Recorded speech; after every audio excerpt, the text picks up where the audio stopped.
आप देखो, मैंने न्यूज देखी, मैं चकरा गई। टीपू सुल्तान, औरंगजेब की बड़ी सी कटआउट।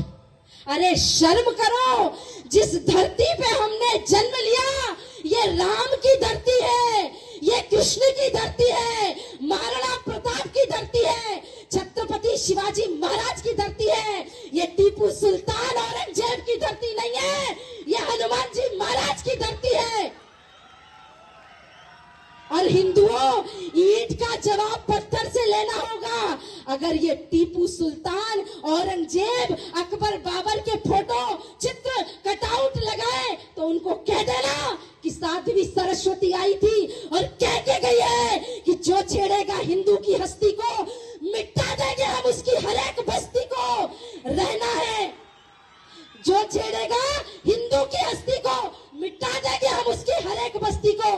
और कर्नाटका में रहना है तो रहीम रसखान बन के रहना, औरंगजेब टीपू सुल्तान बने तो खाक में मिला देंगे तुम्हारी हर एक हस्ती को। अगर इस धरती पे रहना है तो रहीम रसखान बन के रहो। लोगों को लगता है मुझे मुसलमानों से नफरत है, ऐसा कुछ भी नहीं है।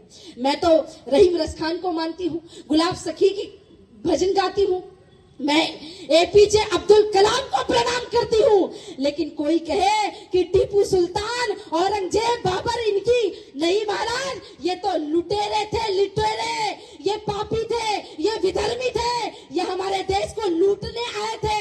हिंदुओं जागो, आपके ही कर्नाटका में विधर्म हो रहा है। स्कूल में टीपू सुल्तान का चित्र रख करके बच्चों को उसको प्रणाम करवा करके निकाला जाता है। क्या शिक्षा दोगे आप अपने बच्चे को? हमारा धर्म कहता है, हमारे गुरु कहते हैं, किसी देश को अगर नष्ट करना हो तो उस देश की शिक्षा प्रणाली, उसकी शिक्षा, उसकी संस्कृति को नष्ट कर दो, देश नष्ट हो जाएगा। और चल क्या रहा है, हो तो वही रहा है। तो सबसे पहली बात, हर चीज का एक विषय, हिंदू एकता।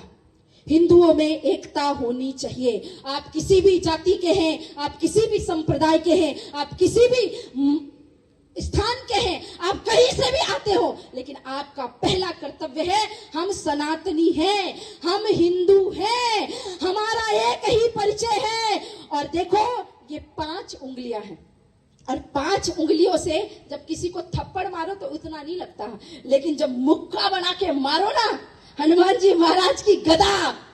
हाँ, यहाँ तो जितने बजरंगी बैठे हैं, जितने मेरे भाई बैठे हैं, माताएं भी बैठी हुई है, उनको तो अब हनुमान जी महाराज की गदा उठानी जरूरी है। चंदन पता है, चंदन का पेड़ कौन कौन जानता है? चंदन का पेड़ पता है ना?